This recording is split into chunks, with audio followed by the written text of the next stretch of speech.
I dreamt last night the moon was so bright it melted the walls away. And it wasn't alarming when I saw Prince Charming come into my bedroom and say, let me persuade you to come to the place where tomorrow meets today. ooh! Bigger and better cities with gadgets. Forward, progress. If you were a scientist, you were it.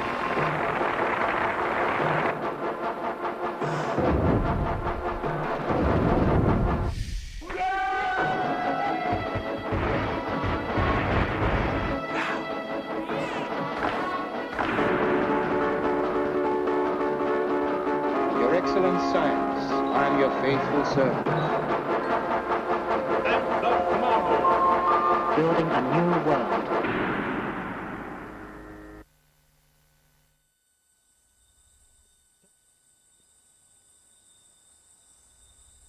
35 years ago, one man set out to turn this country into a modern industrial utopia. He was Kwame Nkrumah, the first leader of a newly independent black African state. His aim was to transform Ghana into a society shaped and driven by the power of science. And I see and hear springing up cities of Ghana, becoming the metropolis of science, learning, scientific agriculture, and philosophy. Seek ye first the political kingdom, and all other things shall be added unto it. We are the nation powerhouse. We supply power to every home. We are the nation powerhouse. At the heart of Nkrumah's plan was a giant dam that would produce vast quantities of cheap electricity. Enough power to build a modern industrial state in the heart of Africa within a generation.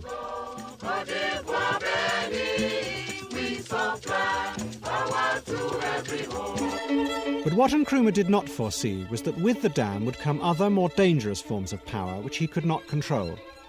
Political and economic forces that would tear apart his vision of using science and technology to create a model for the new Africa. Nkrumah was, in my mind, a visionary, not a dreamer. In his mind's eye, he could see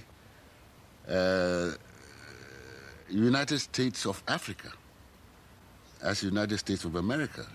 And he could see Africa coming together to form a viable unit, to become a world power in the shortest possible time.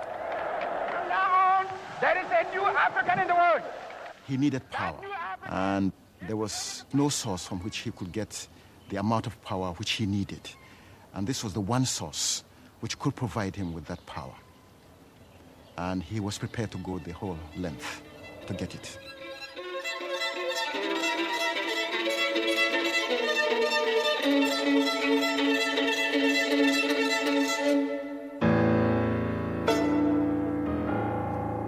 We begin in West Africa, one of the two great areas of the world where we have ruled but never settled. To the people of the Gold Coast, there came last week a day that will always be remembered in their history.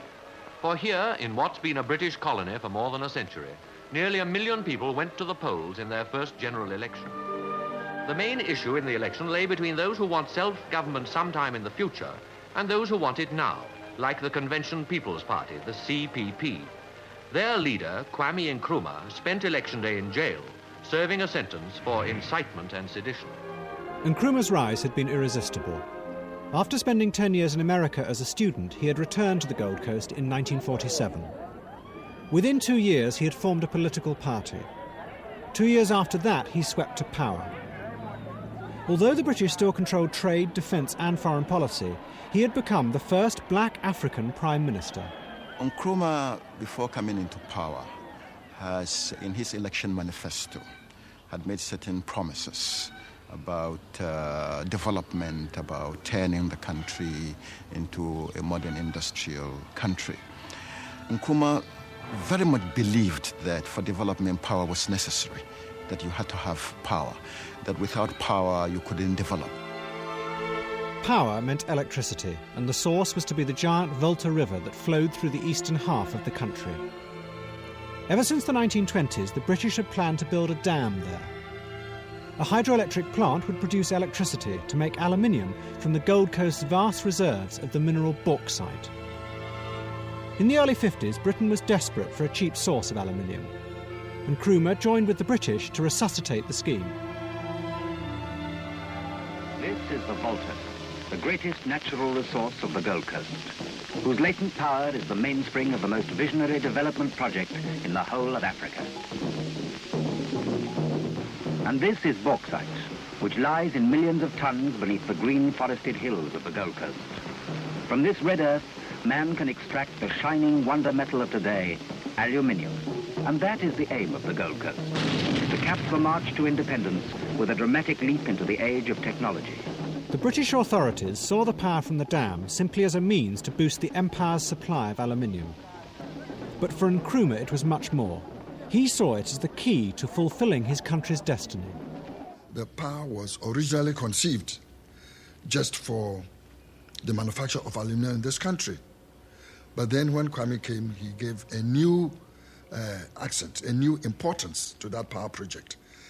That was, the power was to be used for a comprehensive economic development of the country.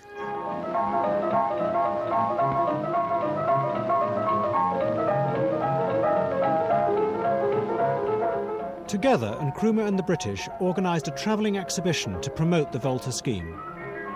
Large models of the dam were built and taken round the country amidst a blaze of publicity. The exhibition was seen by nearly 2 million people. Some elderly folks, their reaction was first, is it possible? Is it feasible for this to happen in their lifetime? And I remember in one particular place, there was one farmer who came in the plot and did ask the question, what can he do to help for the project to come on? The two mobile cinemas ranged the country ahead, showing films to audiences large and small, wherever they could find them. Showing how great rivers can create prosperity for the people who live beside them. The exhibition was a great success, and it helped Nkrumah consolidate his political position. But to his opponents, whom he had defeated in the election, the Volta scheme was a dangerous trap. Just another cycle in the British exploitation of their country. The British people were anxious to give us that scheme. And one thing I must make clear, the scheme was not started by Nkrumah. The Volta River scheme was an old scheme of a British government. In 1953, Nkrumah's opponents forced a debate in Parliament. In a series of speeches, the opposition MPs warned that Nkrumah was in danger of enslaving the country to powerful interests far beyond his control. As a long-term scheme, it is excellent. But as a short-term scheme, Mr. Speaker, it is suicidal. I would say that no nation which is beginning to free itself puts its neck in a position in which it will find itself in economic slavery. At the end of the debate, Nkrumah defended his partnership with the British. "We are not boys," he said. "Do you think I am a fool to enter into a project like this blindly? I am not so damn silly as to put my nose into something that is detrimental to this country." All my life, I've been a man of peace, working for peace, striving for peace, negotiating for peace. But I'm utterly convinced that the action we have taken is right. In 1956, Britain invaded Egypt to prevent President Nasser from nationalising the Suez Canal. Within 10 days, the United Nations and the Americans forced them to retreat. Suez symbolised the decline of Britain's colonial power. Vast projects like the Volta Dam began to look increasingly insecure in the face of confident new African leaders. And Britain was running out of money. That same year, Nkrumah's government was told the Volta scheme was shelved. Nkrumah had received the news that the British government intended to pull out of the scheme because the finances were getting too large for them to handle. He was almost in despair. Everybody was depressed. All of those of us who were involved in it in any way were shattered when we discovered that the project was on the shelf. And Nkrumah, but Nkrumah was not a man to allow depression to take over. On the 6th of March 1957, the Gold Coast became Ghana, the first black African country to be free. Ghana, your beloved country, is free forever. We are going to demonstrate to the world, to the other nations, young as we are, that we are prepared to lay our own foundation. Out of the darkness, the pledge and the promise. The promise of independence was not just going to be just freedom, but that people will see it in their lives. A promise that we are going to industrialize the country as a means of generating growth, economic growth. And industrialization means that we must have power. And therefore, the first thing was that all of us should harness all our resources to get in the power established.